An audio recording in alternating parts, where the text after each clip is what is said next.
Satyam naram chaiva narottamam devim saraswatim vyasam tato jayam mudirayet shanvatam swakata krishna punyashravana kirtana hridayantostihi badrani vidunoti suhritsatam nashta prayeshu abhadreshu nityam bhagavata sevaya bhagavati uttama shloke bhaktir bhavati naishtiki. Om namo bhagavate vasudevaya. Om Namo Bhagavate Vasudevaya. Om Namo Bhagavate Vasudevaya. Hare Krishna. So we are continuing our discussion on chapter 7 of the first canto. In the previous session, we focused on the Atmaram verse. We specifically focused on the Atmaram verse. This was 1.7.10, which is the 10th verse of the 7th chapter of the first canto. This verse holds a tremendous amount of significance. It holds a significance because it is basically a verse which talks about the fact that Krishna can attract everyone in this universe. He can attract the personalities who are liberated. What is so special about being liberated? Being liberated means that they can't be distracted by anything which is linked to the senses. Meaning being liberated means they are free from the influence of material nature, they are free from the influence of the senses, and as a consequence, ordinary sensual perception, ordinary sensual activity doesn't distract them. They are liberated because they're aloof, they're transcendentally situated. And in this particular transcendental situation, they experience an extraordinary amount of ananda, bliss.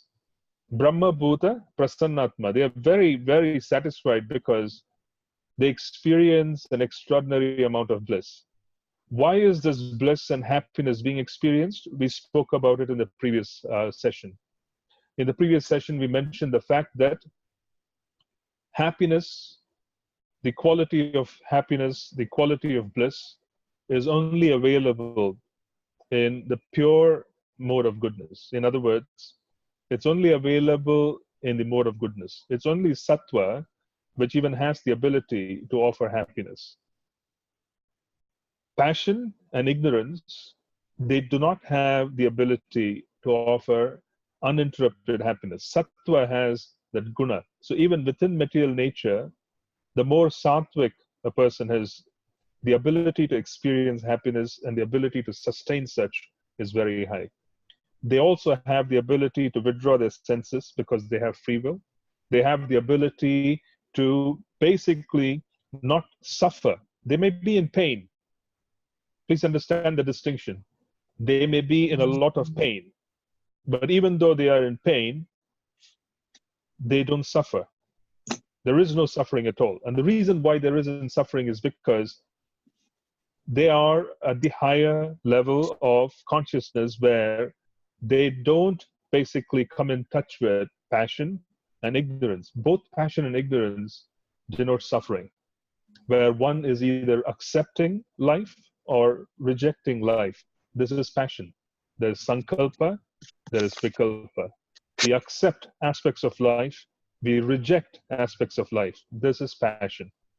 In the mode of ignorance, there isn't any perception of what is life because it's like an animal's propensity of simply feeding and taking care of the body. They really don't have any discrimination as to what is being offered and what can be chosen and what is not chosen. Sometimes I mentioned this, that sometimes you see a very abominable condition, and in the very abominable condition, you see even an animal such as a pig staying in filth, but it doesn't basically even perceive the presence of filth because it's in the mode of ignorance. In passion, there's a higher level of discrimination. As a consequence, there is suffering. There's great suffering in passion. If there is suffering, there's great suffering in passion because the intelligence has the ability to discriminate. The intelligence has the ability to discriminate, and as a consequence, there's great suffering in passion. To some extent, people can perceive what is likable, what is not likable, because they have an agenda. They have already set up things that saying, this is what I need, this is what is going to make me happy. And as a consequence, when that becomes disappointed, or when that is not happening, then they do express great distress. Passion basically causes deep, deep distress, because from passion, one can downgrade to ignorance, and they experience all kinds of suffering. In passion, they have the ability to choose. There's sankalpa, there's vikalpa. Because passion has a higher quality of goodness associated with it to some extent, as a consequence, they also suffer. They suffer more than the mode of ignorance. In mode of ignorance, the perception is so poor that they don't even realize that they are suffering. That's what we are talking about when we say that an animal which is in filth doesn't really realize that it is in filth. It does not even describe any symptom of being disturbed by the filth, because the consciousness is so low that they don't even perceive what is wrong with them and what is going on with them. But in passion, there's perception. Suffering is great in passion. In the mode of goodness, in sattva, that could be pain. People could be subjected to all kinds of pain. In the mode of goodness, they have the ability to withdraw from such pain and transcend themselves. And as a consequence, suffering can be nullified in the mode of goodness, to the extent to which goodness is not contaminated by passion and ignorance. To that extent, suffering can be nullified. We see this amongst transcendental personalities. So in the previous session, we spoke of the fact that Krishna can attract those who are liberated, and people who are liberated, they do not experience suffering. If you are in passion, you experience a lot of suffering. In passion, literally, people experience suffering because they have many, many desires to fulfill. And as a consequence of those desires themselves being turned down, being destroyed by not manifesting, they go through all kinds of challenges in passion. And then when passion becomes goodness and these desires start dissipating and this material disease starts dissipating, then they have the ability to experience lack of suffering, even though there's pain, even though there is enough reasons for those, many of us, to basically suffer. We don't suffer even though we are in pain, because we are in touch with Krishna. And as we are in touch with Krishna and we are attracted to Krishna, as a consequence, our consciousness is gravitating towards pure goodness. Because it is gravitating towards pure goodness, we have the ability to transcend suffering. We are in pain. Please distinguish that there's a difference between pain and suffering. One could be in pain, but one may not suffer. So this is basically the liberated state. The liberated state, there's absolutely no perception of being in touch with the material universe. As a consequence, they don't suffer at all. So there's pure happiness. So when someone is in pure happiness, what is it which can attract them? Because their senses are not in touch with the world in one sense. There could be some brief simulation.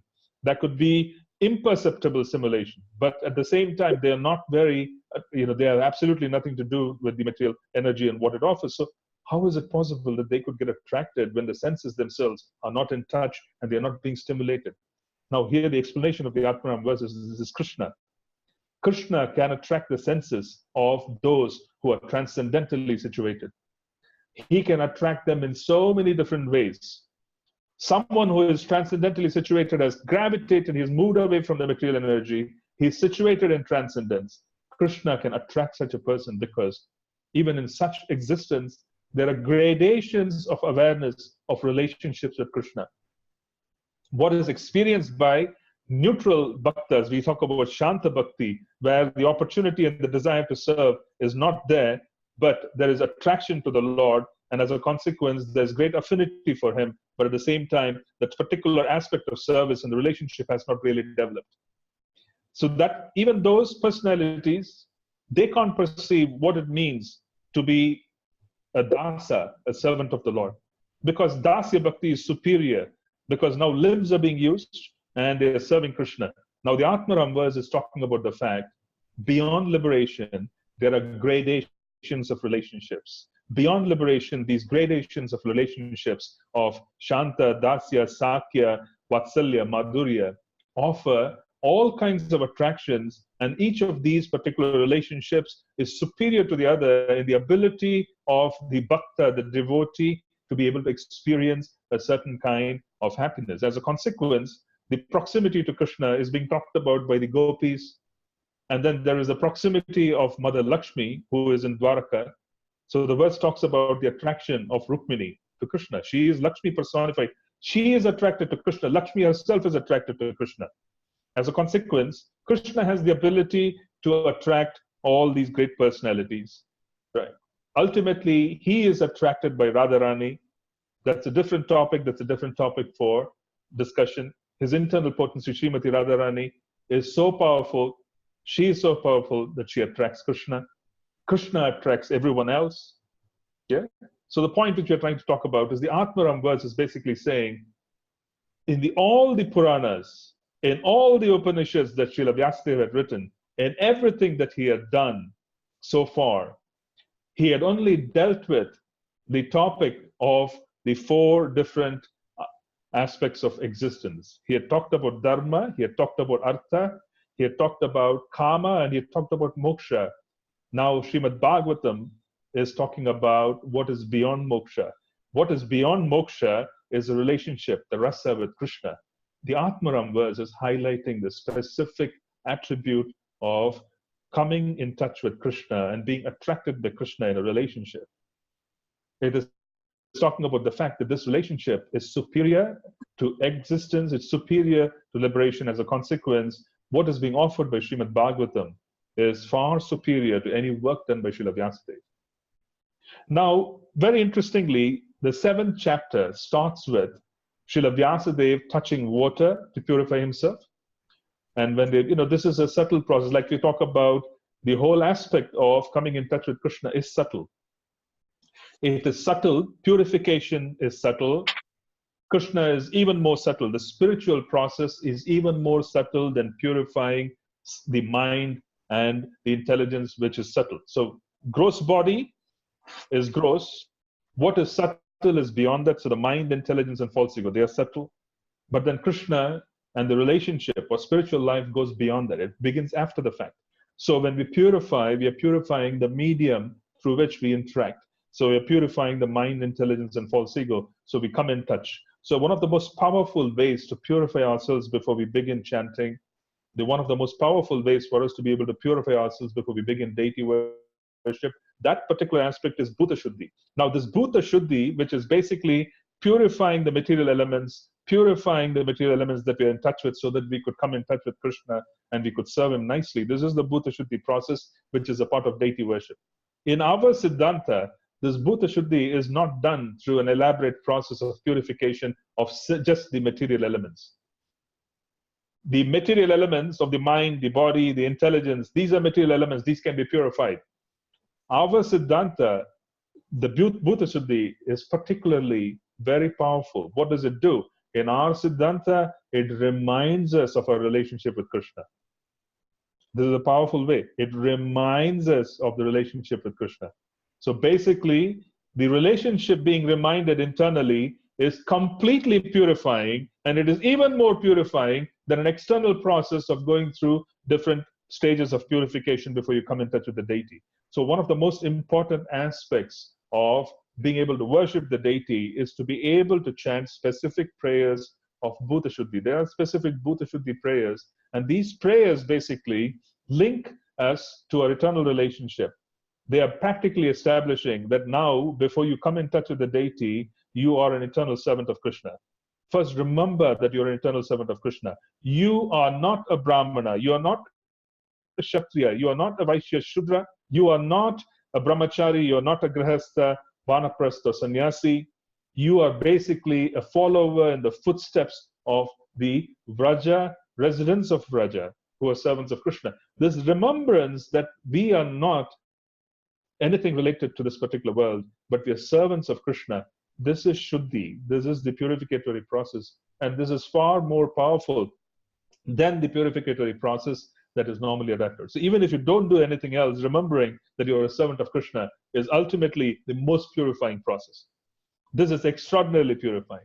So here Srila Vyasadeva begins the chapter by touching water and then he connects internally by the linking process. And this linking process is basically establishing himself in connection to Krishna. He is an incarnation. So his access to the avatars, his access to the experiences of the avatars, his access to manifestations in the spiritual sky is unlimited.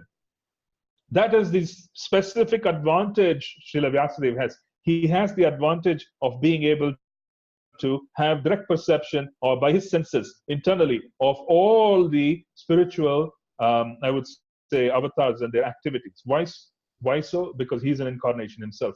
He has no limitation.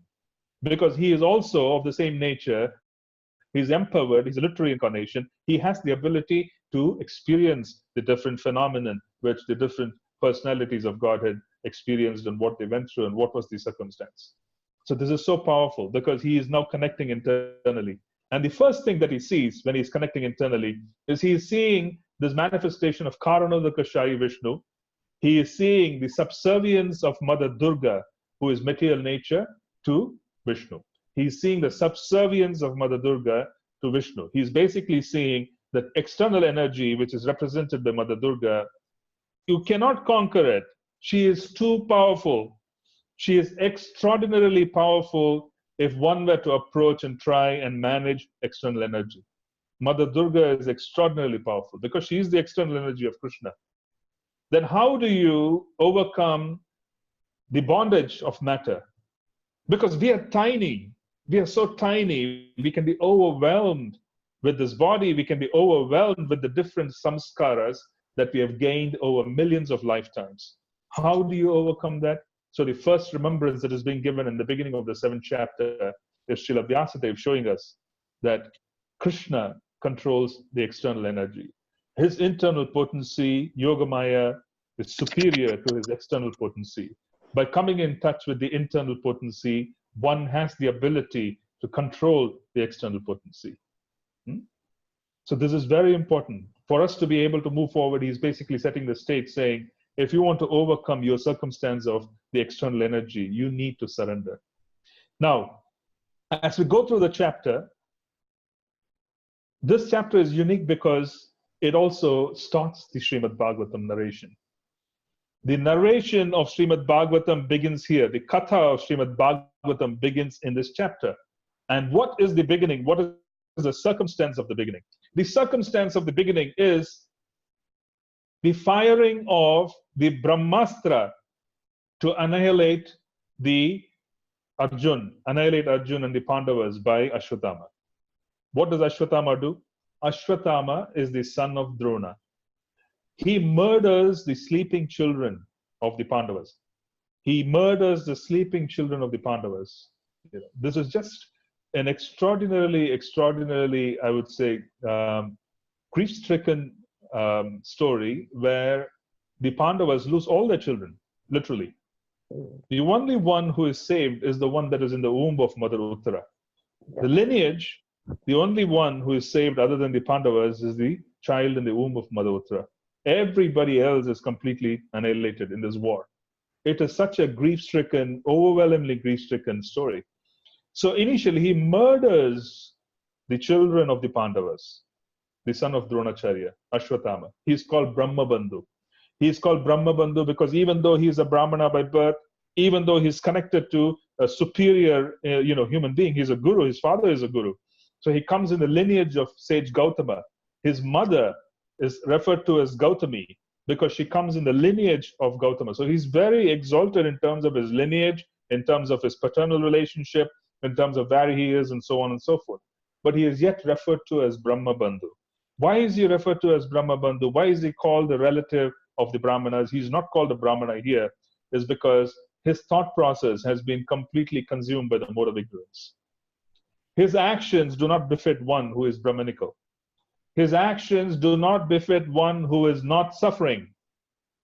His actions do not befit one who is not suffering. A Brahmana, despite being in grief, will not act in a manner which is against the nature that he is supposed to be in. Because the Brahmana is to be well situated in the mode of goodness, suffering cannot overcome such a person if he is of a high nature. When suffering overcomes such a person, then he begins falling into the mode of passion, ignorance. His discrimination is lost. So this personality, Ashwatthama, because he witnessed the loss of his father, he saw his father being destroyed in the battle. He saw Duryodhana being destroyed. He became grief-stricken. Essentially, he was suffering. And because he was suffering, it essentially means that he was in touch with the mode of ignorance. So he was called a Brahma Bandhu. He had lost all good qualities. He had lost all good qualities because he was now in touch with the mode of ignorance. He perpetrated this extraordinary crime. The moment the motivation for the mode of ignorance comes and we act on such motivation, then we perfectly become situated in that particular consciousness. In other words, sometimes we could also be motivated by the mode of ignorance. In certain ways, there could be circumstances which could force us to think in a way which is less conducive for devotional service. As long as you don't act upon such an impulse, you're saved. The moment you act upon that impulse, it imposes itself on you and you're done, finished. Ashwatthama is called a Brahma Bandhu because he was suffering. Because he was suffering, he didn't want to spare the Pandavas, he was wanting to destroy them. And as a consequence, he basically took on the task of killing children when they were asleep. This was considered to be a very low act because the person was sleeping. They didn't have the ability to defend themselves. It was not the way Krishna would, it was not approved by Shastra. So he was called a Brahma Bandhu. Now this Brahma Bandhu Ashwatthama, who is a relative of the Brahmanas, he is not considered Brahmanical because he is consumed by the mode of ignorance. He basically can't discriminate. And he basically kills the children of the Pandavas. Now Draupadi, the mother of the children, is extraordinarily overwhelmed with grief, which is natural for any mother to go through when they see their children being murdered. She was witnessing the dead bodies of her children, and she became extraordinarily grief-stricken. Because she was a Kshatrani, she was born of a Kshatriya, she was married to Kshatriyas, she had to be pacified in a Kshatriya way. So what does Arjuna tell her? What does Arjuna tell her? So we'll just go through some of these statements here in English, and then we will go through the purport of this particular chapter. Arjuna basically, one second, I'm just trying to go to the verse.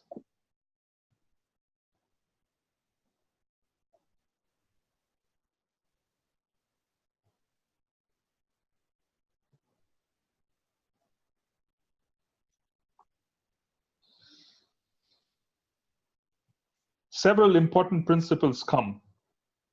Several important principles come in this chapter, and this is very important for us. One is the Atmaram verse, but then subsequent to it, there are a lot of principles that come here which are very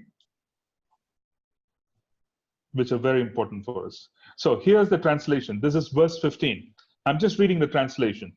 Draupadi, the mother of the 5 children of the Pandavas, after hearing of the massacre of her sons, began to cry in distress with eyes full of tears. Trying to pacify her in her great loss, Arjuna spoke to her thus. This is not the words of a Brahmana trying to pacify someone who is of a Brahmanical nature. This is the words of a Kshatriya. The next verse is the word of a Kshatriya because Draupadi was a Kshatriya. She came in the Kshatriya lineage. She was Kshatrani. Arjuna was Kshatriya. Now listen to this language. This could sound very crude, but this was basically the movement which Arjuna was talking about. He said, "O gentle lady, when I present you with the head of that Brahmana, after beheading him with arrows from a Gandiva bow, I shall then wipe the tears from your eyes and pacify you. Then after burning your sons' bodies, you can take your bath standing on his head." This was so ferocious that he basically says, I will bring you the head, then you basically have, complete the funeral ceremonies. Then once you complete the funeral ceremony, you need to purify yourself. You stand on his head and then have your bath. This is Kshatriya language. Now, this is language because of grief and anger. It has not gone to the action phase yet. It has really not gone to the action phase. It is out of grief and anger. Arjuna speaks this. He says, I will bring a head. You stand on his head, and then you purify yourself after completing the ceremonies of our children. Now, the next verse, Arjuna, who is guided by the infallible Lord as friend and driver, thus satisfied the dear lady by such statements. Then he dressed in armor and armed himself with furious weapons, and getting into his chariot, he set out to follow Ashwatthama, the son of his martial teacher. Ashwatthama, the murderer of the princess, seeing from a great distance Arjuna coming at him with great speed, fled in his chariot, panic-stricken, just to save his life, as Brahma fled in fear from Lord Shiva. This example of Lord Brahma fleeing from Lord Shiva is because at some point in the creative cycle, he developed desires of union with his own creation, with his daughter, Mother Saraswati. As a consequence, he practically was chased by Lord Shiva because of this chastisement. He wanted to chastise. Lord Shiva wanted to chastise him because of this misbehavior of someone who was so exalted. Now, what do we see here? This is Brahma. Brahma means a position, and that position can be occupied by someone who has basically followed all the principles of Varnashrama for 100 lifetimes. So this is given in Shastra that if you follow all the principles of Varnashrama, the Varnashrama that you belong to, you purify yourself to such an extent, then you become qualified enough to occupy the post of Brahma. So an entity, a living entity, can progress from being an ordinary soul to becoming Lord Brahma. And Lord Brahma means he has purified himself through living through 100 lifetimes or more in completing all the rules and regulations of Varnashram to the point where he is purified. Varnashram means progression through purification by living according to Vedic principles.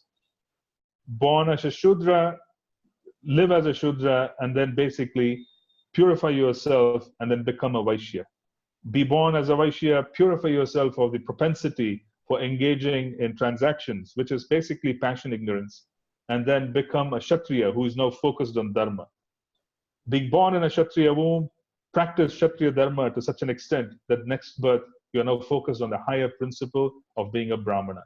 What does this mean? You move from the mode of ignorance to passion ignorance. You move from passion ignorance to pure passion, and from pure passion you go to the mode of goodness. Now, pure goodness is beyond, but this is mixed goodness, but predominated by goodness. Varnashrama is basically a transition from the mode of ignorance to the mode of goodness.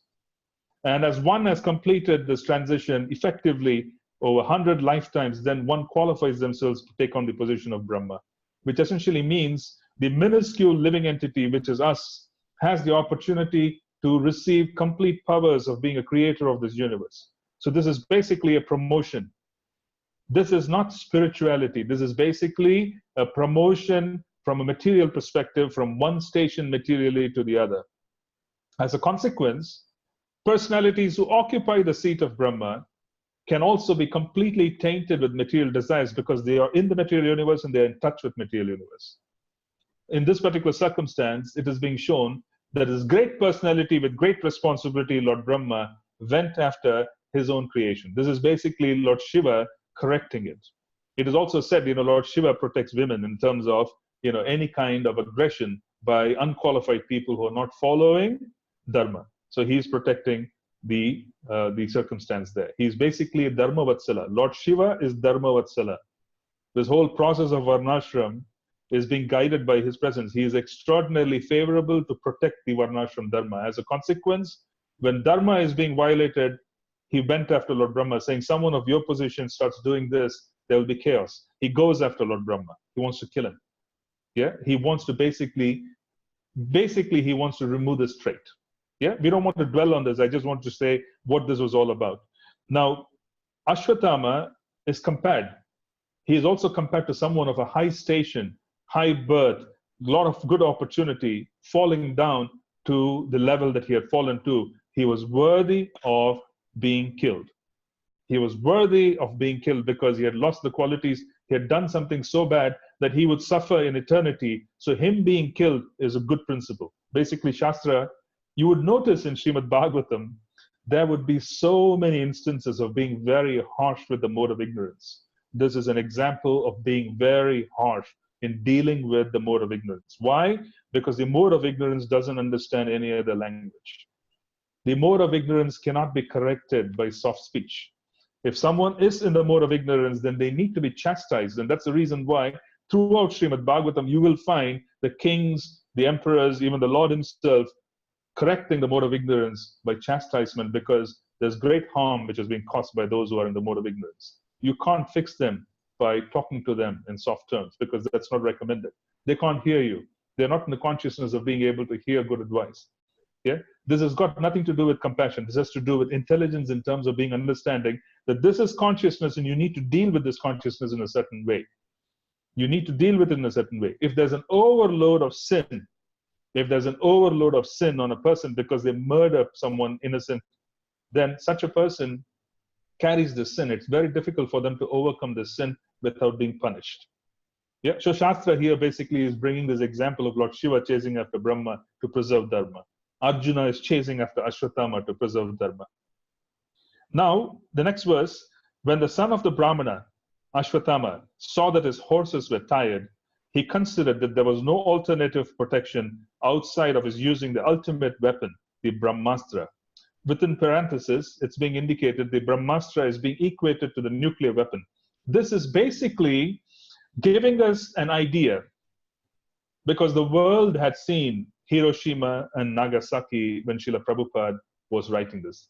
They had seen the effect of the atomic weapon or the nuclear weapon. They had seen nuclear technology during the World War. As a consequence, just to give us an inference, a mention is being made that the Brahmastra is equal to nuclear technology, just to show us how awesome a power it was. So this is not to be misconstrued. This is not to be understood that the nuclear technology that we see now is related to Brahmastra. It is not. The Brahmastra is a subtle technology. It is extraordinarily, extraordinarily powerful. It is far more powerful than nuclear technology in that sense. It is far more powerful. That is the conclusion of Shastra. So here, Srila Prabhupada is merely giving us an inference to be made, because this is our conception of what destruction can be. So he's trying to tie this together. Since his life was in danger, he touched water in sanctity and concentrated upon the chanting of the hymns for throwing nuclear weapons, although he did not know how to withdraw such weapons. See now, again, the process of chanting a mantra, chanting a hymn to destroy the enemy is not spiritual. This may externally appear to be a process of wanting to engage in sadhana, but it has nothing to do with the spiritual sky. This is simply a process which is very much within the realm of the material world. That is being shown here. So Ashwatthama is touching water, so he could purify himself before he's chanting the hymns to invoke the Brahmastra.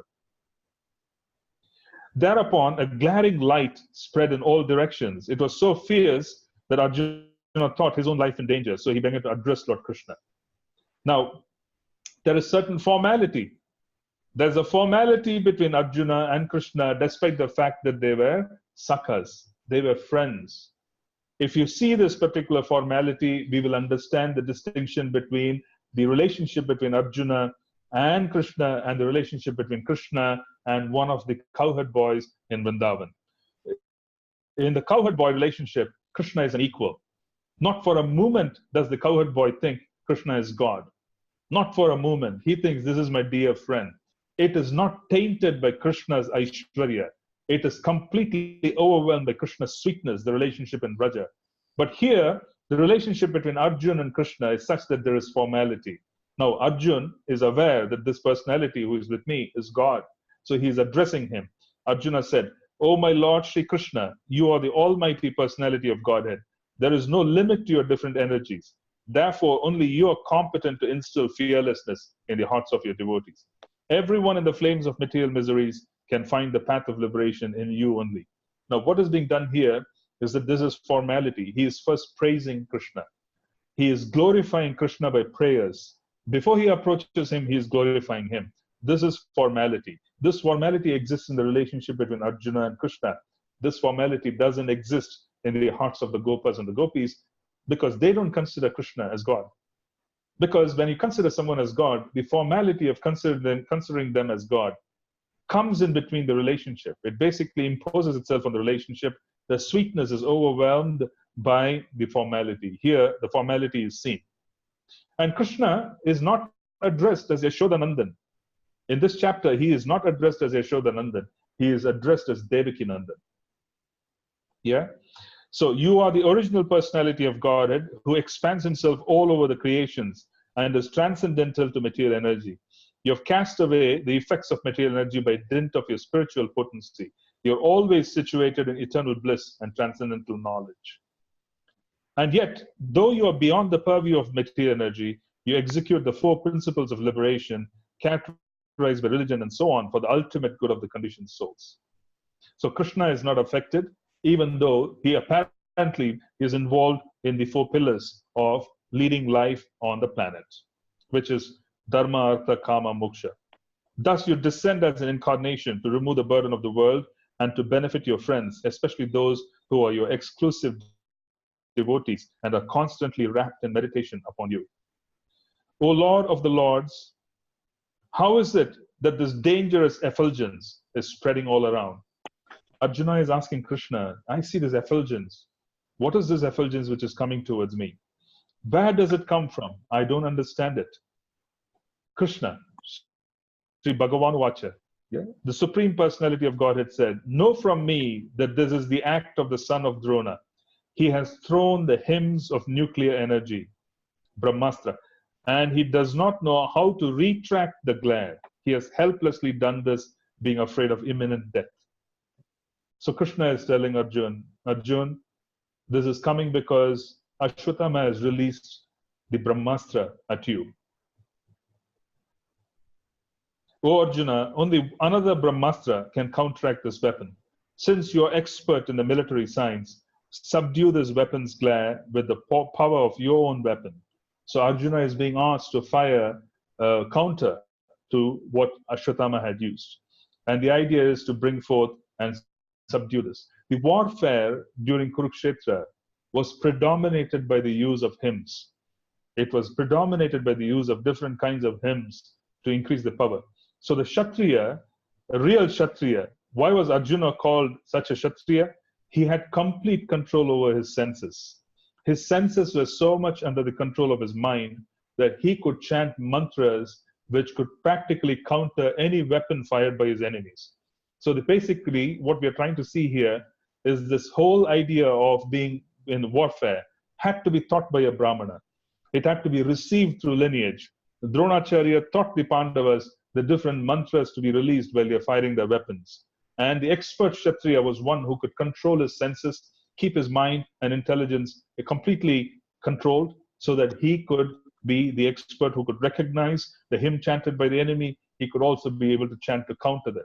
Now Arjuna is going to chant whatever hymns are required. So it's quite extraordinary to see that there was so much science which bordered on managing subtle energy. This is an important clue for us as devotees.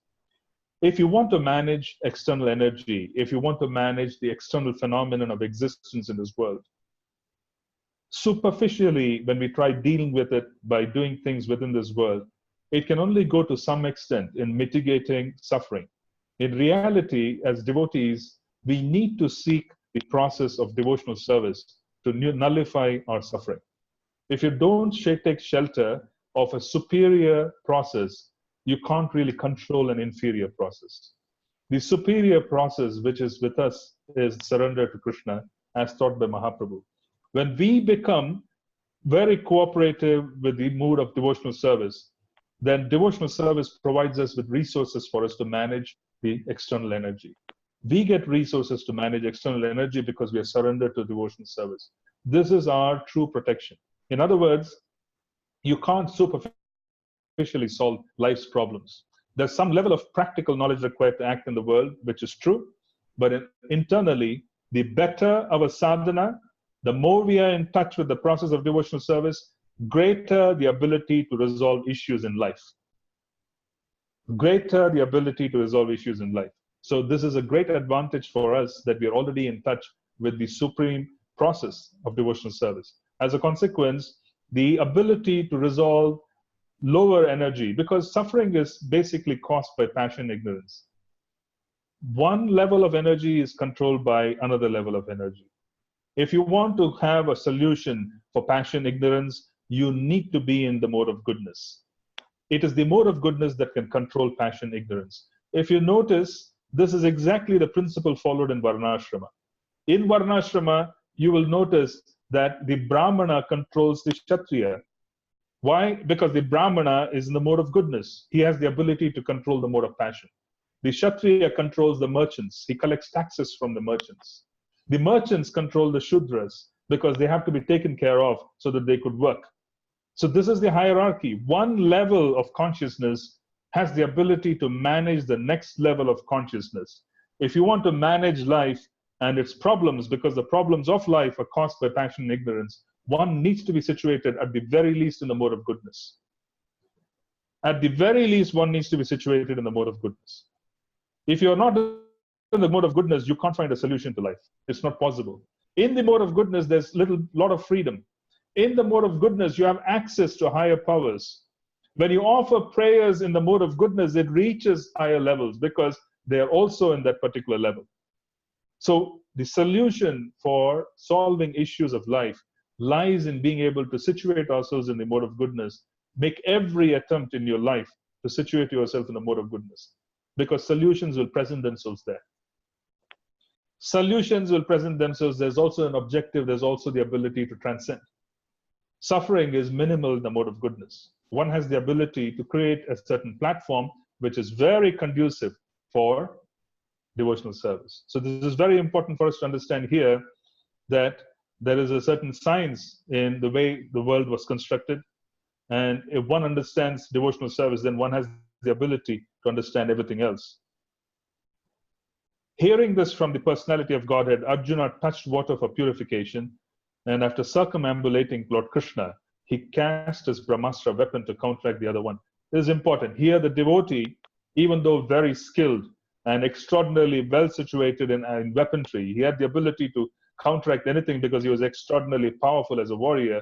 He doesn't depend just on his skill. Krishna is there. He says, you are there. I will circumambulate you. I will surrender. I will take direction from you because it is your will that I'm going to carry out. So he basically circumambulates Krishna before firing. So this is a perfect situation. An extraordinarily skilled devotee, externally skilled, externally very powerful, internally completely surrendered. This is perfect humility. Very powerful and internally well situated in the relationship with Krishna. Knowing fully well that I am very skilled, but I can't really deal with external energy because it is you who can deal with it. Going around Krishna, he is circumambulating him despite the fact that he was skilled. He doesn't have the misconception that I'm so skilled that I can handle this on my own. He circumambulates Krishna, takes direction from him and says, Krishna, you can handle this, I can't. This is perfect. This is a perfect, perfect relationship. Very, very skilled, very important. Having skills is important. We don't want to neglect skills. Being skilled is good than being less skilled. If you have skills, you can use it in service of Krishna. So what is wrong with being skilled? What is wrong with being an expert in that line of being able to serve Krishna? At the same time, understanding the skill alone is not going to make it work. What is going to be required is for us to understand that we are servants of Krishna. So that relationship is being brought forth here. He is going around Krishna despite the fact that he is extraordinarily skilled, knowing fully well that his skills have limitations. When the rays of the two Brahmastras combined, a great circle of fire, like the disk of the sun, covered all outer space and the whole firmament of planets. Must have been an extraordinarily powerful situation. Powerful situation. So it's being described here that it basically was so overwhelming that it was unimaginable. So this whole description itself is something which we can't conceive. All the population of the three worlds was scorched by the combined heat of the weapons. Everyone was reminded of the Samvartaka fire, which takes place at the time of annihilation. So people were thinking they're getting annihilated, which was equal because the Brahmastra itself had the capacity to annihilate. Thus, seeing the disturbance of the general populace and the imminent destruction of the planets, Arjuna at once retracted both Brahmastra weapons as Lord Sri Krishna desired. He retracted. Arjuna, his eyes blazing in anger like two red balls of copper, dexterously arrested the son of Gautami and bound him with ropes like an animal. So now Arjuna's eyes are being compared to copper, which is an extraordinarily powerful conductor of heat. But copper does not melt easily. As a consequence, to basically say that red balls of copper means the anger and the heat which was present in Arjuna's demeanor was so high that his eyes shone like red balls of copper, because copper doesn't melt unless you heat it up to a large extent. It takes a long time to melt compared to any other metal or alloy. And as a consequence, it's being compared to copper. Bound him with ropes like an animal. So basically, because Ashwatthama had fallen to the level of an animal, he was bound like an animal. This was basically binding him like an animal because he had fallen to that level. After binding Ashwatthama, Arjuna wanted to take him to the military camp.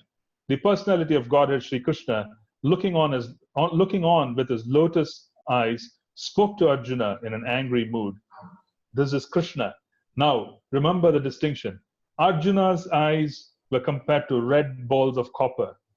Krishna's eyes are being compared to the lotus. Krishna was angry, but he was unmoved. It was lotus eyes.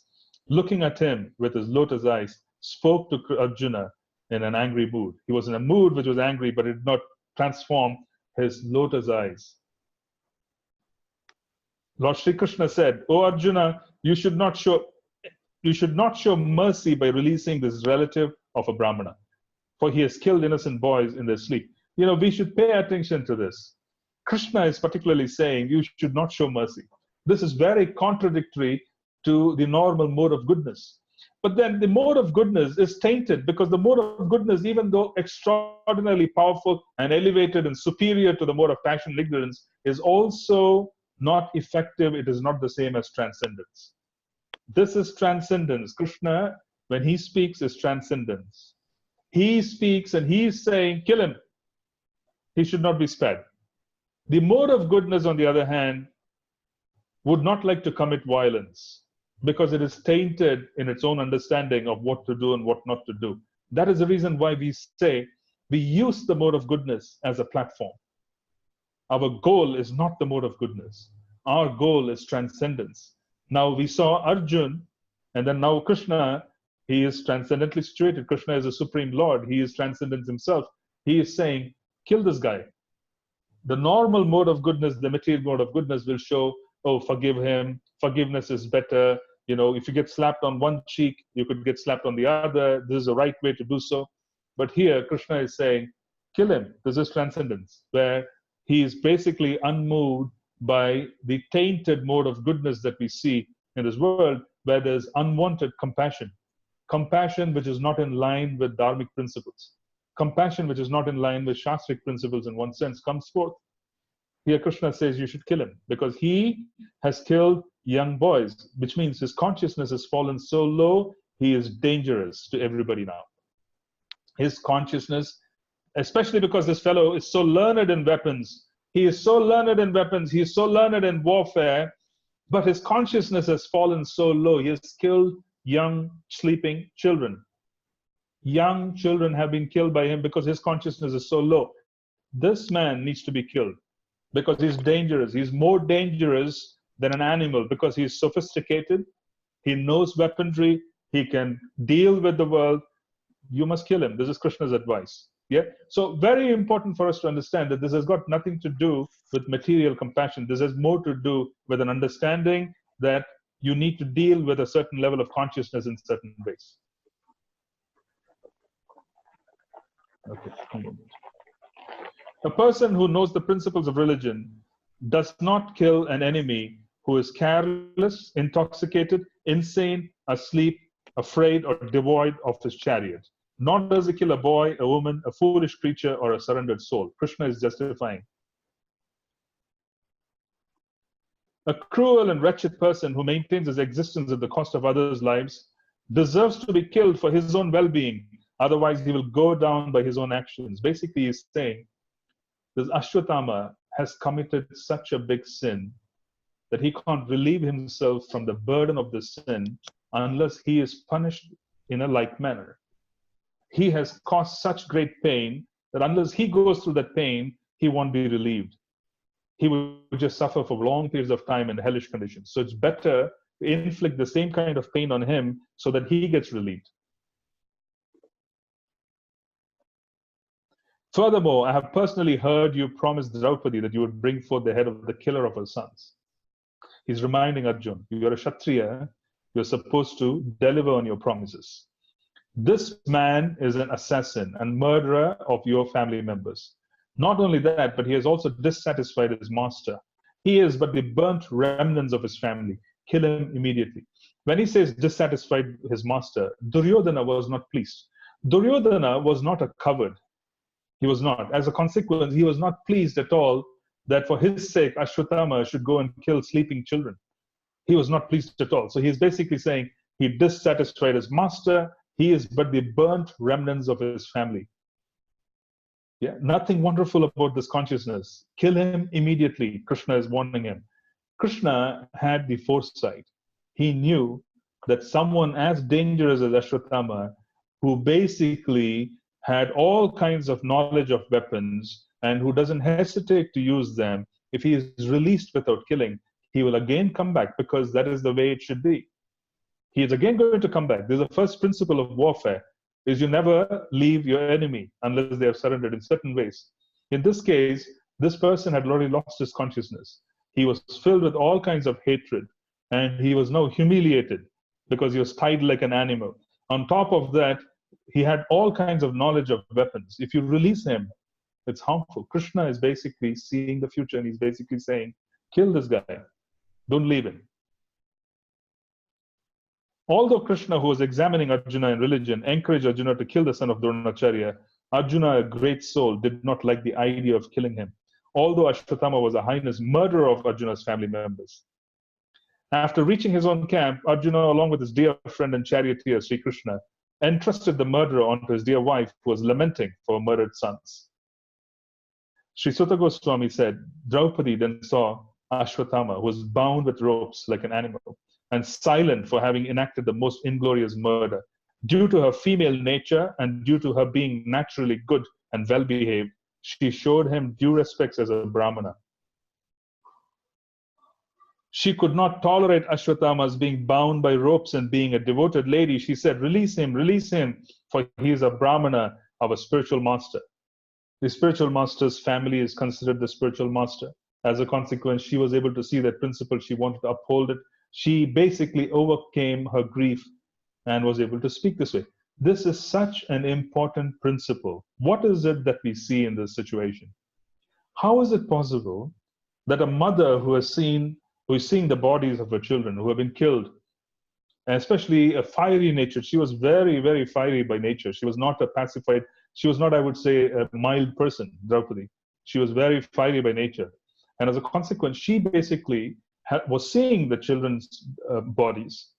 They were not, the funeral rites were not done. And she turns around and is showing respect to the same person who murdered her children. She is able to remember the higher principles of Shastra, that he is the family of spiritual master. She is not blinded by grief.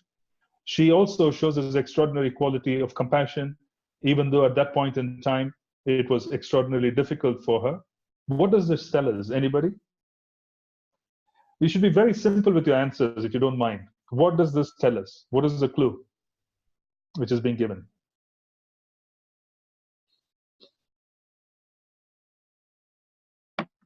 Sorry, Prabhu, can you repeat the question again? What does this tell us? What does this tell us about Draupadi's consciousness? How is this mother who has lost her children able to forgive the murderer? How is she remembering Shastric conclusions, especially when she is faced with such grief? Normally, it's a very emotional state. How do you remember Shastric conclusions of gurus, relatives? You don't offend them. How does it happen here? Because I want a one-line answer, if you don't mind. A one-line or two-line answer. Yeah, because she's in Go mode ahead. of goodness. It's possible, Prabhu. A material mode of goodness? yes, No, she's in spiritual consciousness. Even though for the time being she went through some grief, again she came back to her original consciousness. She was basically transcendently situated. Good answer. Because she was not suffering. Please understand. If someone is suffering, they can't forgive. If someone is suffering, they can't forgive. If any of us remembers the misdeeds of others onto us, and we feel overwhelmed by those misdeeds, and we constantly remember it day and night, it means we are still suffering. And if you're suffering, you can't forgive. You can be in pain. Mother Draupadi was in great pain. Because she was transcendently situated, she was not suffering. She was not suffering. Because she was of elevated consciousness, she was not suffering. Otherwise, this analysis of this person being a brahmanas, the son of a spiritual master, this particular analysis of someone being a certain varna, these are all not possible. You can't see all of this because you will be blinded by grief if you're suffering. She was in great pain at the loss of her sons, but she was not suffering. That's why she could discriminate. This is the quality of a devotee. The devotee has the ability to overcome extreme situations because they're transcendentally situated. The deeper their advancement in devotional service, the greater their advancement in devotional service, greater their ability to overcome suffering.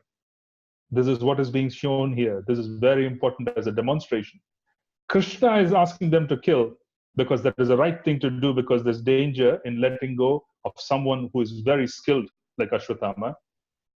At the same time, you find that Draupadi is not suffering. She's in pain. She's really in pain, but she's not suffering. As a consequence, she's saying, forgive, forgive. She couldn't tolerate Ashwatthama being tied with ropes. This is wonderful to read because you're basically understanding that the possibility exists for us to reach that level. It was by Dronacharya's mercy that you learned the military art of throwing arrows and the confidential art of controlling weapons. Now, Draupadi is speaking. It was by Dronacharya's mercy that you learned the military art of throwing arrows and the confidential art of controlling weapons. Dronacharya is certainly still existing, being represented by his son. His wife, Kripi, did not undergo a sati with him because she had a son. She is reminding Arjun that your spiritual master passed away. He is dead. His wife is still alive. Why do you want to deprive her and cause the same kind of suffering which I'm going through by killing her son? She is basically looking upon the son as an extension of her husband. This is Vedic culture. Yeah?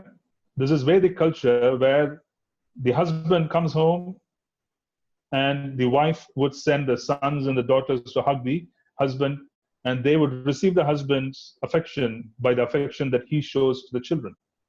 This is seen in, you can see it in Krishna's pastimes. When he comes home to Dwaraka, all the queens come out to meet him. He is present in every palace. They send their children to hug Krishna. And through that particular affection, they receive affection. This is Vedic culture. You know, they don't want to show open affection.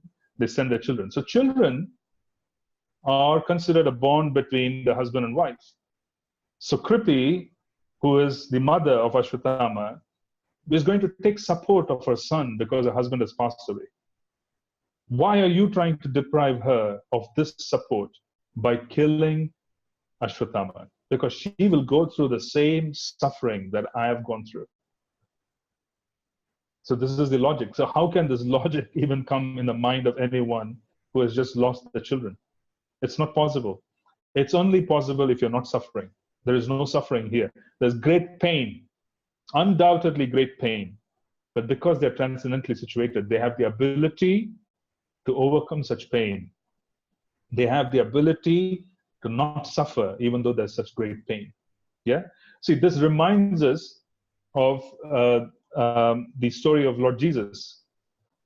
Lord Jesus Christ it was said that he forgave those who hurt him. How could you forgive someone who hurt you when you're hanging on a crucifix, bleeding with all kinds of hurt that they had really caused a lot of harm to him when he was on the crucifix? They had nailed his hands, they had nailed his hands. He was hanging by, the nails. This was great pain. How could he forgive? He could not have forgiven the gods who did this to him. He could not have told Krishna when he made a prayer saying, God, please forgive those. They know not what they do. Basically, when he was making a prayer saying, please forgive them, he was only able to do it because he was not suffering. Lord Jesus was not suffering. He was in pain. Only then could he ask Krishna to forgive those who were perpetrating this. So this is again an example. I was just wanting to remind you. The same thing happened with Haridas Thakur.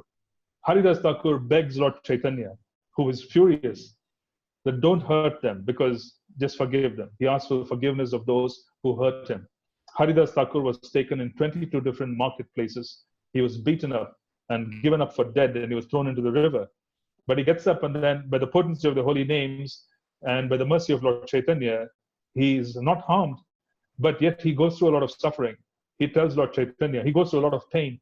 He tells Lord Chaitanya, don't harm them, because forgive them. That's what I'm asking of you. How is this possible? This is possible because there's no suffering. There's pain, but there's no suffering. O most fortunate one who knows the principles of religion, it is not good for you to cause grief to glorious family members who are always respectful, respectable, and worshipful. My Lord, do not make the wife of Dronacharya cry like me. I am aggrieved for the death of my sons. She need not cry constantly like me. So there was so much pain. She's crying constantly. And she's going to continue to constantly cry because this pain is there. But she is elevated and transcendently situated.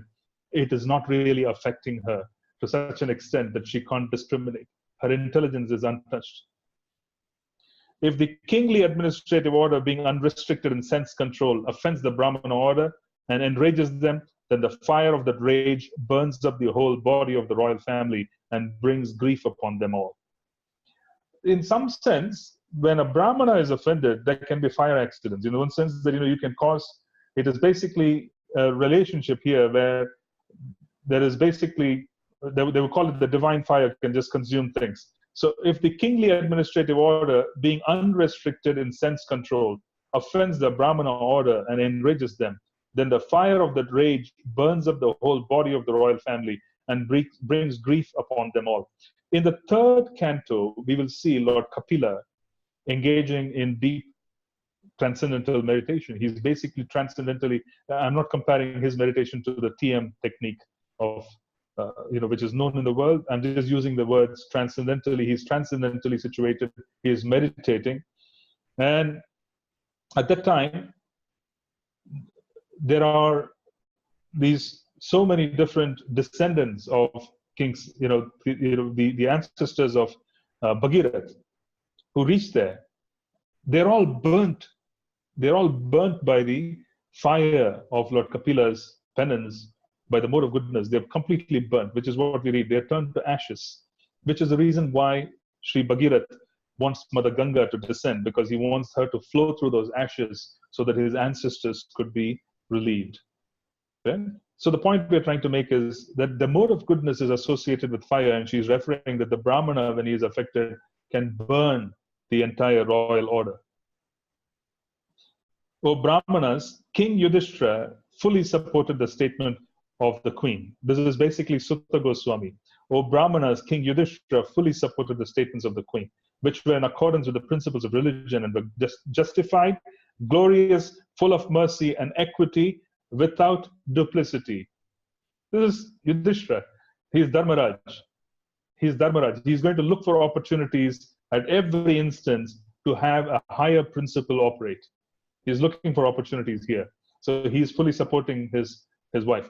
He also knows the more and more you encourage such behavior, the greater and greater would be the chances of Draupadi not suffering so much. So she basically says, when you reciprocate with anger, then the suffering is even greater. So he's basically agreeing. Nakula and Sahadev, the younger brothers of the king, and also Satyaki, Arjuna, the personality of God, Lord Sri Krishna, son of Devaki, and the ladies and others all unanimously agreed with the king. Here Krishna is agreeing. Bhima, however, angrily disagreed with them and recommended killing this culprit who had murdered sleeping children for no purpose and for neither his nor his master's interest. Bhima is a special character. Bhima is very special because he is a much better strategist in the war than anybody else. By the way of strategy here, Bhima is very clear that you release him, he's going to cause harm. He has clear ideas of who should be released and who shouldn't be released. He doesn't have this dilly-dallying. He doesn't bring up all kinds of Shastri principles. He's very clear. He says very clearly, he's in an angry mood. He says, don't release him. He should be killed. He should be killed. Because he's a great strategist. Bhima was a great strategist. He was a great warrior. He had very clear ideas in terms of how to deal with nations. How do you deal with the mode of ignorance? Bhima knew very well. It is said that in one day, unimaginable number of warriors used to be killed by Bhima. In one day of the war, he used to kill unimaginable number of warriors. That was his capacity for destruction. At the same time, he was very clear on how mode of ignorance should be treated. He was not subdued by logic and shastric words. He was not distracted. He is saying, I'm not agreeing, you must kill him. Chaturbhuja, the four-armed one, or the personality of Godhead, after hearing the words of Bhima, Draupadi, and others, saw the face of his dear friend Arjuna, and he began to speak as if smiling, because it's a predicament. It's perplexing. One side is saying kill, and the other side is saying lead him. The personality of Godhead, Sri Krishna said, a friend of a Brahmana is not to be killed, but if he is an aggressor, he must be killed. All these rulings are in the scriptures, and you should act accordingly. You have to fulfill your promise to your wife, and you must also act for the satisfaction of Bhimasena and me. So Krishna is saying, don't Arjuna, don't let go, kill him. Sutta Goswami said, just then Arjuna could understand the motive of the Lord by his equivocal orders, and thus with his sword, he severed both hair and jewel from the head of Ashwatthama. He, Ashwatthama, had already lost his bodily luster due to infanticide. He had killed children, so Ashwatthama had already lost all his luster. See, being lustrous in the sense that being of an effulgent nature has to do with how we eat, sleep, mate, and defend. How we eat, sleep, mate, and defend will reflect on the stature and the face of a person. It would. So devotees, when they come and they practice devotional service quite seriously, their facial features change. It changes. When you come in touch with Harinam, when you come in touch with Prasadam, when you come in touch with Sangha, when you come in touch with deities, your facial features changes. Everything changes. One becomes more effulgent. Why so? Because you're in touch with very powerful, a transcendental nature of Krishna. You're coming in touch with Krishna. So here, Ashwatthama, even though he was born of a Brahmana and he was of a high nature, he had lost all these qualities. As a consequence, he looked completely without any, I would say, strength. He had nothing. He had what we would call as, there was nothing which was attractive about him. He was unbound and he was driven out of the camp. Cutting the hair from his head, depriving him of his wealth, and driving him from his residence are prescribed punishments for the relative of a Brahmana. There is no injunction for killing the body.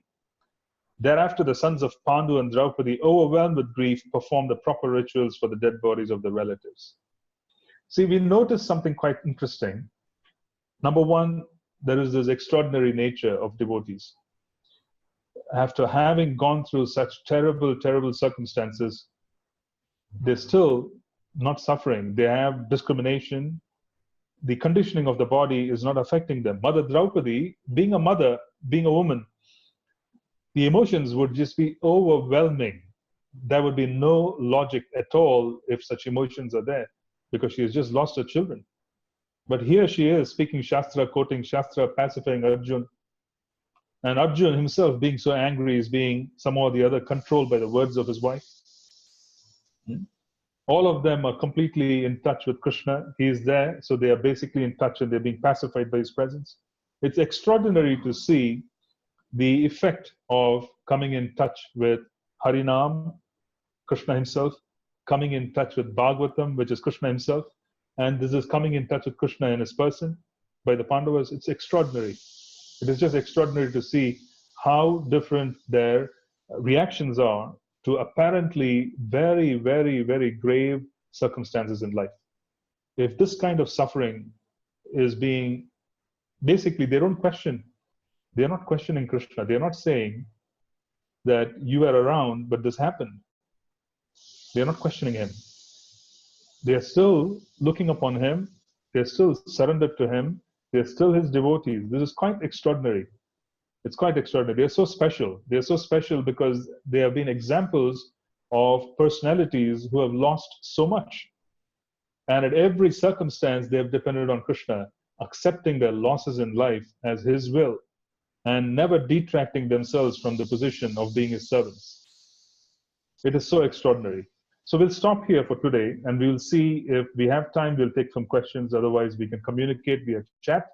I will reply to, I'll give an answer key for the questions that I had already given after the fact. But thank you for those who are basically participating. I would request you to answer these questions with 1 or 2 lines, which is perfectly fine. I thank those of you who have already done so.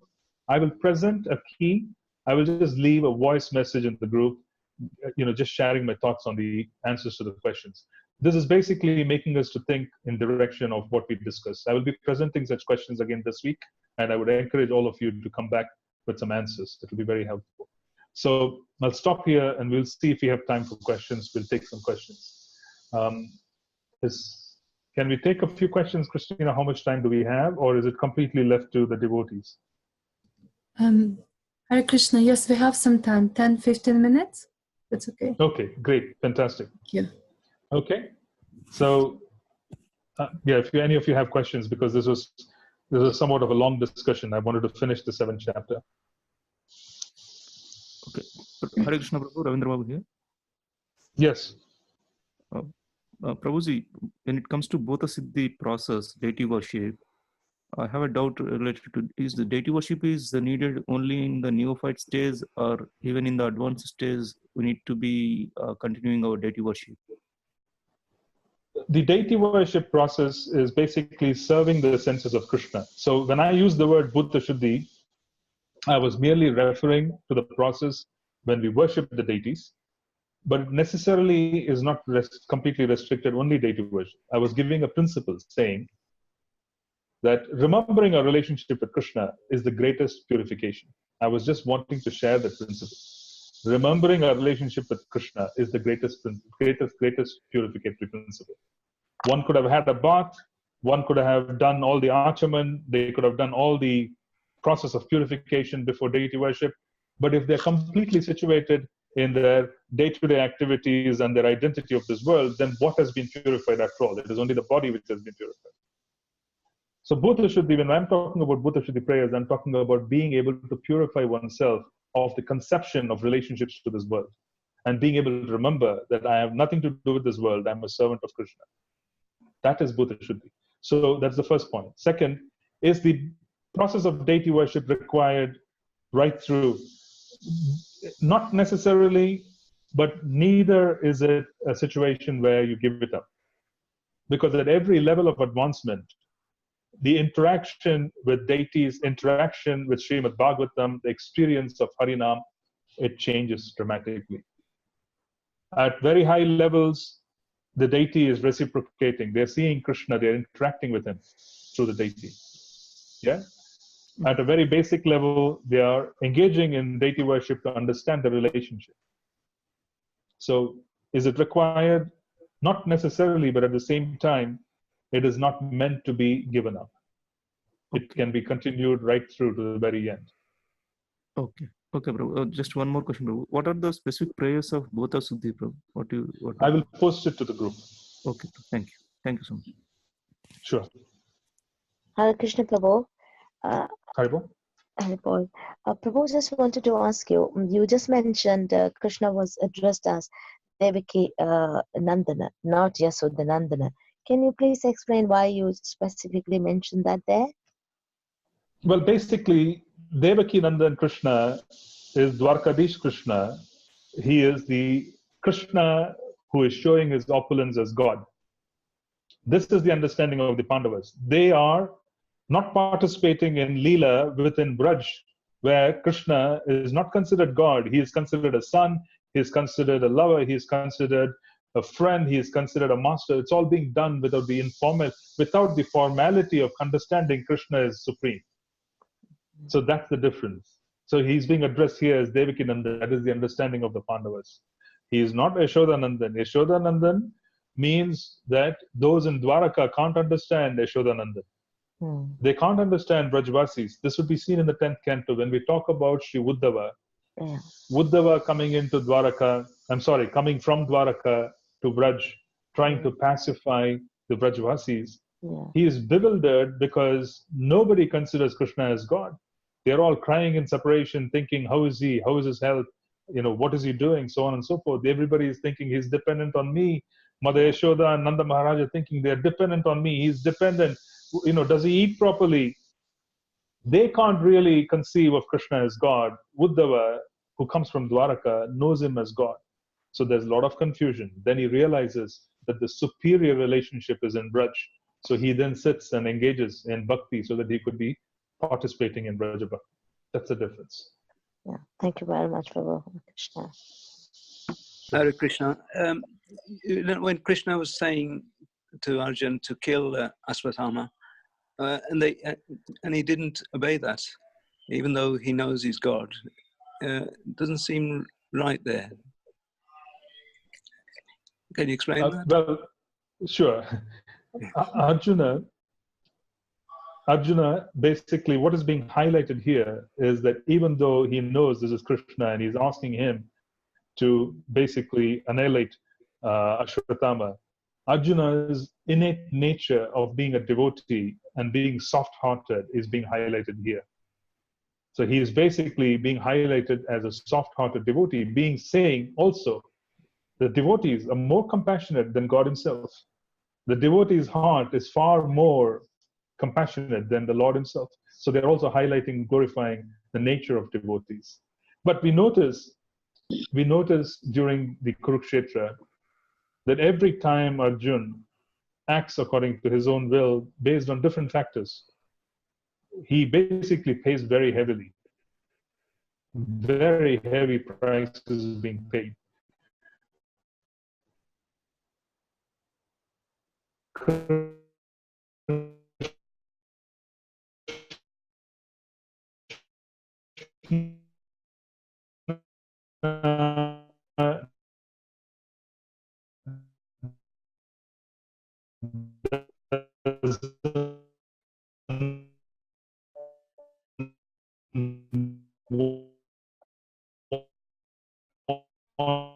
Want him, he becomes Brahma, Vishnu, Shiva. This is the expansion of the Guna avatars. So in that principle, when he is creating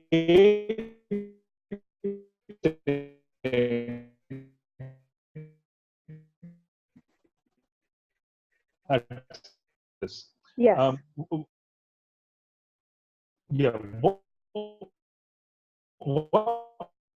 One of them is to be motivated and to establish role models in our life.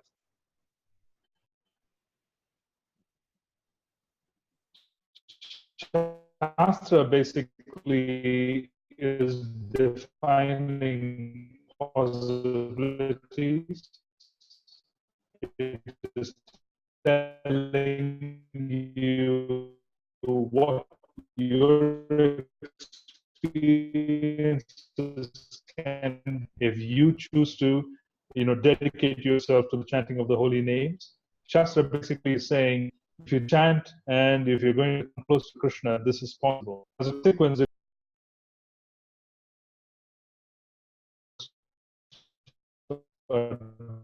advance spiritually.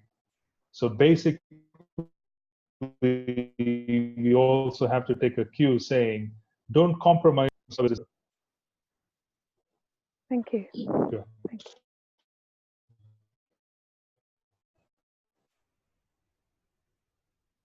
Hare Krishna. In the outside world, like devotees community is good, like we can tolerate and we can, but, outside people, when you try to be humble and give your services free, people do take advantage of it. So, I don't know how to deal with outside people. So, would you please Yes, say sure. something? Basically, very important principle for us to remember in any circumstance, because I can only give you a general explanation.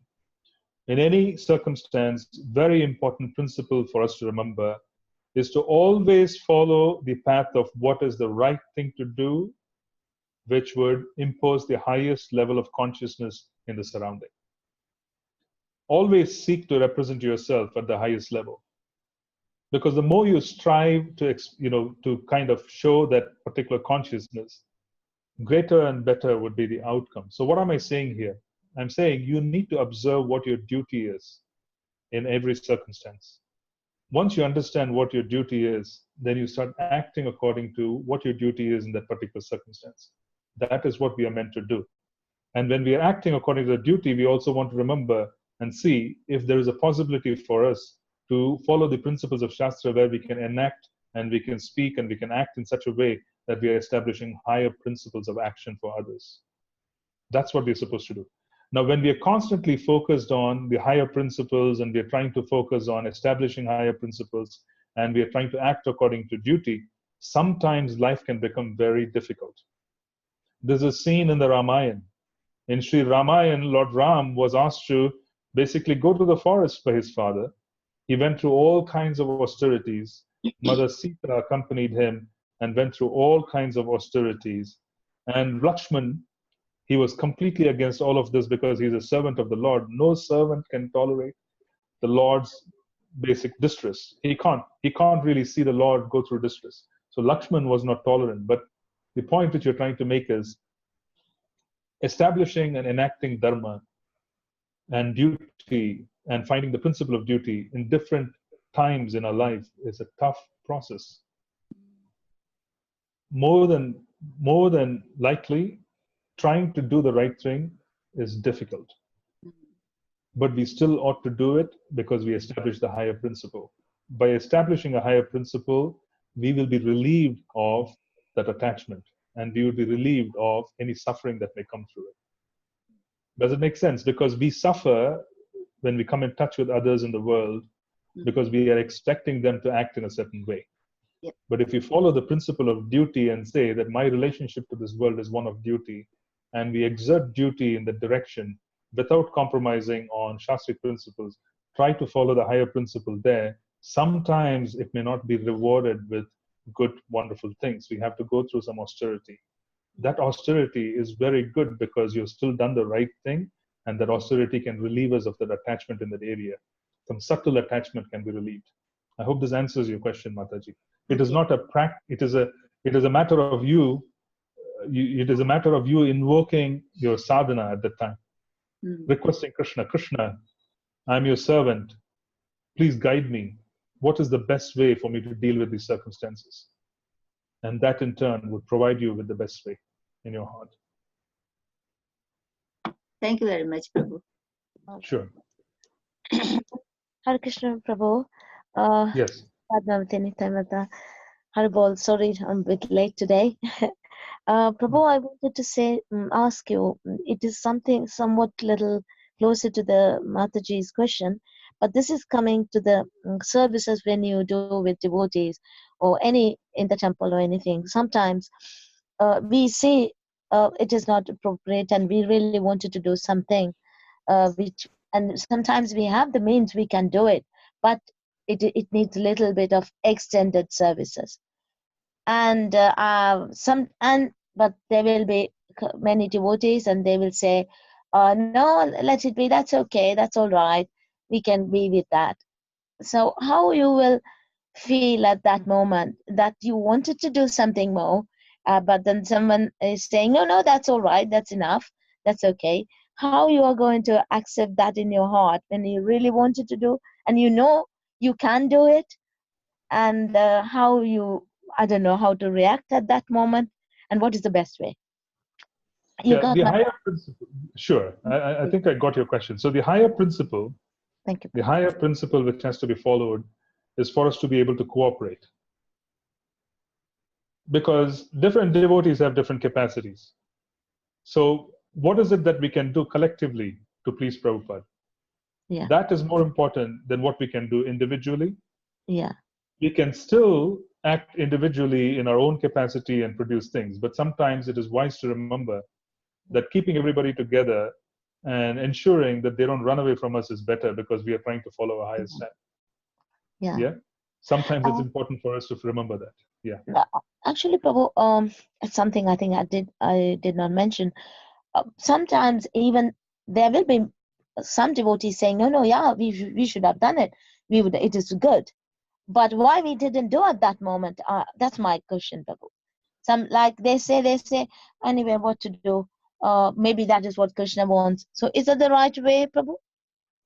No, it isn't. It is always important for us to strive. We always have to present our views as to what is the best way possible, because Krishna consciousness is not about leaving things to Krishna. It is not. It's a very wrong conception where we start thinking that we don't need to do anything. We can do whatever is minimal. Krishna will take care of the rest. Krishna consciousness, the concept of Krishna consciousness is more to do with understanding that Krishna is dependent on us. He is not dependent on us, but understanding Krishna is dependent on us. The deity needs to be woken up, the deity needs to be fed at a certain time, certain arrangements have to be done wonderfully. This issue of wanting to go beyond our normal capacity to please Krishna, even though knowing that Krishna ultimately is the doer, is the fine balance that has to be struck. So in one sense, every devotee has to think, this is completely dependent on me.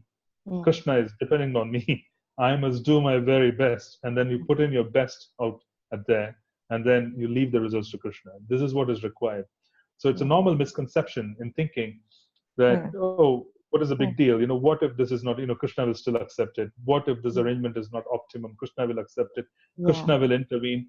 Krishna will intervene, but he has also given us intelligence. He has given us intelligence. He has given us education. He has given us so many things. Srila Prabhupada was a perfectionist. He used to be. He used to be such a perfectionist. And sometimes he used to chastise devotees, where grown devotees, men who are young men, I would say somewhat well-built men, they used to cry. Because Srila Prabhupada was not very tall. He was somewhat medium height. And he used to make devotees cry by practically telling them that you're useless. You can't really even do a small thing like this. His chastisement used to be very heavy, because he used to see that there was something in this person which is going to keep them from coming closer to Krishna. So he used to go after that attachment. He used to go after it very heavily. So the point I'm trying to make is, pushing ourselves to please Krishna is the means of purification. If we don't do it, we can't purify ourselves. It's just like the Yasodhamaya felt, I have to do everything. He can't do anything. That is the highest love that we can have. Exactly. Okay. Thank you very much, Prabhu. Thank you, Hare Krishna. Sure. If there aren't, I can take possibly one more question, because we're almost there. Hare Krishna, Prabhu. Very small question, Prabhu. Like now, in our discussion today, we discussed when Krishna mentioned to kill, and we discussed about why he said like that, why Krishna mentioned to kill there, and Draupadi mentioned not to kill because she's under transcendental mode, so she don't want to kill. Bhima want to kill. So we heard about 3 different personalities of the same situation and 3 different views, and these are the normal scenarios which we come across in our life, where we also get into a situation where one person says that this is what we need to do, and some person says this is not what we need to do, we have to do in a different way. All are good people only. So what actually the principles we can derive from 3 different personalities considering the same situation, given 3 different views here? Yeah. See, the three different views are Krishna basically telling them to do what is appropriate. Can you put yourself on mute, Prabhu? Because there's a lot of feedback coming. Thank you. So basically, this is three different personalities giving their views on the same circumstance, where Krishna is basically saying, kill him because it's the right thing to do. Don't leave him alive. Because it's very clear. Why? He knows that dharma needs to be preserved. Don't become sentimental when you're trying to preserve dharma. Arjuna had become sentimental even in the beginning of the war. Don't become sentimental. You need to understand that you're thinking for the greater good. You need to understand that you can't really, take chances when the greater good is being talked about. So in the same principle, Krishna here is encouraging that this is the right punishment because number one, Ashwatthama is someone who deserves to be punished. Number two, he's dangerous because he's very crafty, he's very sophisticated. When someone is very sophisticated and they take on a wrong path, they can be very dangerous. Now, Bhima, he is a battle strategist. He is thinking in the same way. Ashwatthama has done it once, he will do it again. If you now leave him, he will do it again. So he is very clear as to why Ashwatthama should be completely stopped. Now, the rest of the devotees, even though they are overwhelmed with grief, they're also overwhelmed of thinking about Mother Kripi. Draupadi is thinking about Ashwatthama's mother. So the activity of actually thinking about someone else is so selfless. So what we are trying to see here is it is not a contradiction. All of these people are quite so much in harmony. It is not a contradiction. It is not a contradictory behavior. What we are seeing is the beautiful principles of devotional relationships and transcendental nature coming forth from different personalities. Someone who is very bereaved is actually selfless enough to think about the suffering of someone else who could also go through their suffering. This is selflessness. This is also transcendental nature. Someone who is supposed to be very objective, a true Kshatriya is Bhima, he is thinking that yes, if I have to protect, then this is very efficient to get rid of this guy because he's going to cause harm. All of these principles are coming forth where Krishna is speaking initially and telling them, do this because he is supposed to be put down. Krishna is speaking for the sake of Ashwatthama as well. Since he has killed children, the sin of killing children is so high that this guy will not be happy at all. He can't overcome the sin. The best thing to do is to punish him. So Krishna was also bringing forth that particular factor. But in very complex circumstances is when our consciousness and our nature will come forth. That is being displayed here. In very complex circumstances like this, different devotees' nature is coming forth.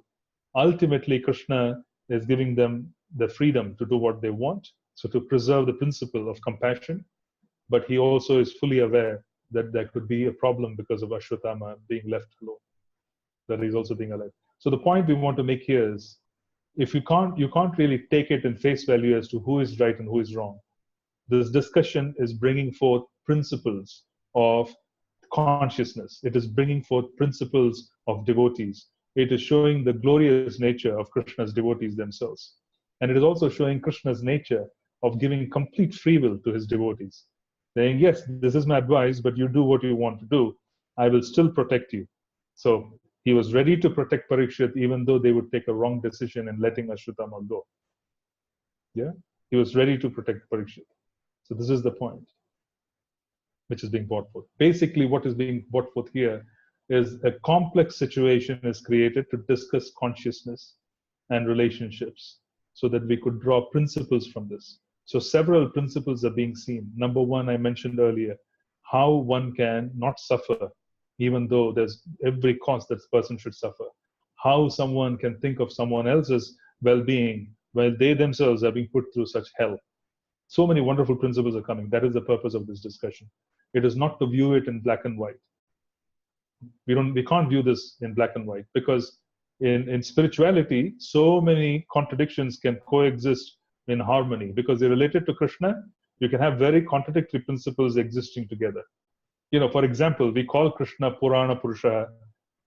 We also call him Navayavana. He is the most youthful, but he is also the oldest. So this is a contradiction, but in Krishna, this can coexist. Similarly, in devotees, you can find these contradictions existing. We are supposed to basically massage this and get the principle out as to what is the different principle which is being discussed here. It is not black and white. I just wanted to say it is not black and white. You have to take many principles from this. Haribol Prabhu, thank you very much. I mean, because we come across similar situations in our material life. I mean, basic example is between the wife and the mother. When wife is not okay with something done by my mother, then we can ignore it, but she can't ignore it. So these are some situations which I think, so but principles are there, as you said, Prabhu. Thank you very much for that. Yeah, we need to draw the principles, and we need to understand. We also need to understand, this is a very good point that you bring. Conflict resolution is about consciousness. If you have higher consciousness, you will resolve conflicts very easily. Conflicts come in lower consciousness. Why? Because we differentiate. Conflicts basically come in the mode of passion. You know, I am this person and this person is the other person. So there's a difference between me and that person. So this conflict resolution becomes very difficult. So conflicts are basically a product of passion and ignorance. And resolution of conflicts is a matter of transcendence and goodness that is being displayed here as well. Haribol Prabhu. Okay, so I think we have gone late enough or long enough. So we'll end here. And please do post your answers to the questions that were asked. And then through the middle of this week, I will post questions on this discussion as well so that we could recap. I would encourage you to respond even if it is 1 or 2 lines. But I would like you to stay with the theme. This is very important. And the reason it is because this would allow us to kind of stay with the course, because I'm laying out a